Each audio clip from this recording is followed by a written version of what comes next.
साबुदाणा आणि बटाटा पापड याला काही ठिकाणी साबुदाणा पळी पापड ही म्हणतात. खूप सोप्या पद्धतीने बनवला आहे आणि करायलाही खूप सोपा आहे. आणि यामध्ये आपण रेड चिलीचा वापर करत आहे. पाहिजेत तर तुम्ही यामध्ये तुमच्या आवडीनुसार हिरवी मिरची बारीक करून टाकू शकतात. आणि तुम्ही बघू शकतात मस्त फुलतात हे. तेलात सोडले की मस्त टम्म फुगले पाहिजे. त्यात तळला की जबरदस्त लागतात.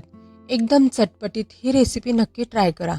नमस्कार, मी नेहा. माझ्या चॅनलमध्ये तुमचं खूप खूप स्वागत आहे. आज आपण साबुदाणा आणि बटाटा याचे एकत्र कॉम्बिनेशन करून मस्त उपवासाचे साबुदाणा पळी पापड कसे बनवायचे ते बघतो. करायलाही सोपे आहे आणि चवीला तर एकदम भन्नाट लागतात. तर सगळ्यात आधी आपण 1 किलो साबुदाणा घेतला तर तो आधी एका पातेल्याने साबुदाणा मोजून घ्यायचा आणि त्यानंतर साबुदाणा भिजत घालायचा. कारण तुम्ही वजनाने साबुदाणा 1 किलो घेतला असला तरीसुद्धा एकदा कुठल्याही भांड्याने मोजून घ्या. तर साबुदाणा इथे मी स्वच्छ धुवून घेतला आणि रात्रभर पुरेसे पाणी घालून भिजत ठेवला.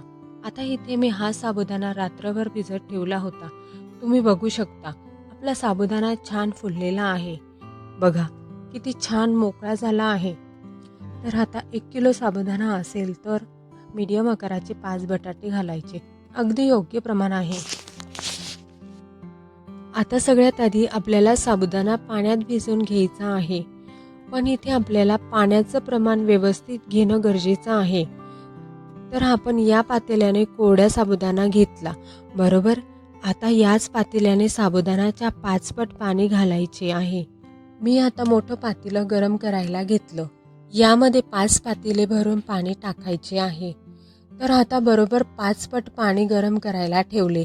त्यानंतर यावर झाकण ठेवून पाण्याला छान अशी उकळी येऊ द्यायची. आणि हो, बाजूला 1 ते 1.5 पातेले पाणी गरम करून ठेवायचे. कधी कधी ना साबुदाणाच्या क्वालिटीवर पाणी कमी जास्त लागू शकते. आपल्याला गरज पडली तर आपण वरून पाणी टाकू शकतो. बघा झाकण ठेवलं होतं त्यामुळे पाणी पटकन उकळलं. त्यात शिजवलेला साबुदाणा घाला. गॅसची आच मध्यम ठेवा आणि सतत वळीने ढवळत राहा जेणेकरून साबुदाणा पातेल्याला खाली लागणार नाही. साबुदाणा शिजतोय तोपर्यंत बटाट्याची साल काढून घेऊया.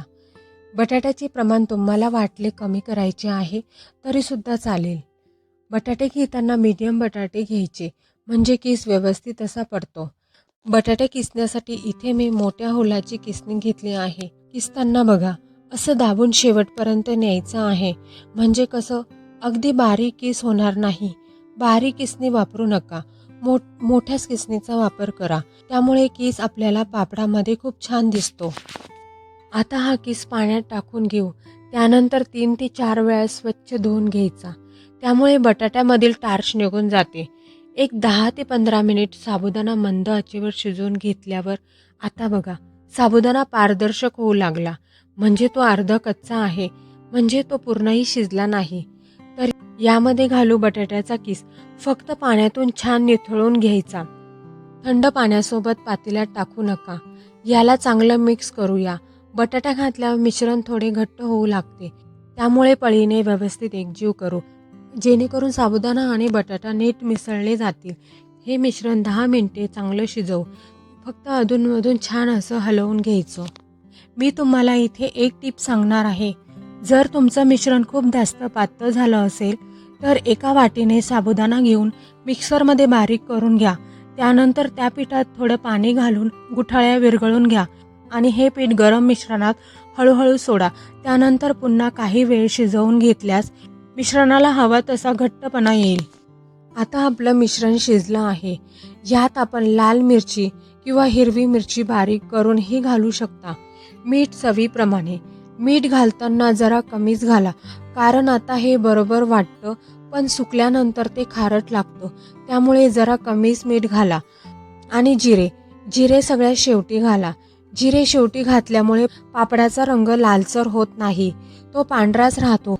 आता याला मी चांगलं मिक्स करून घेतलं. आपलं मिश्रण शिजलं आहे ते कसं ओळखायचं?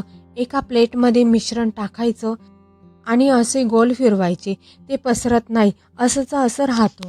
तर हे मिश्रण 5 मिनिटं असंच ठेवू. तोपर्यंत आपण गच्चीवर जाऊन कागद टाकून घेऊ. आता हे मिश्रण मी एका वेगळ्या पातेल्यात काढून घेतलं आणि बाकीचं हे मिश्रण मी झाकून ठेवलं.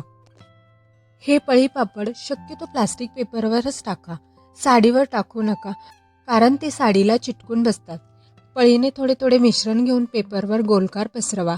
हे पापड न खूप जास्त पसरवण्याची गरज नाही. पापड थोडे जाडसरच ठेवा, कारण वाळल्यानंतर ते खूप जास्त पातळ होतात. हे पापड जर तुम्ही सकाळी सकाळी टाकले ना, तर दुपारच्या वेळेस पापड थोडे सुकल्यासारखे होतात. त्यावेळी ते उलटून घ्यायचे.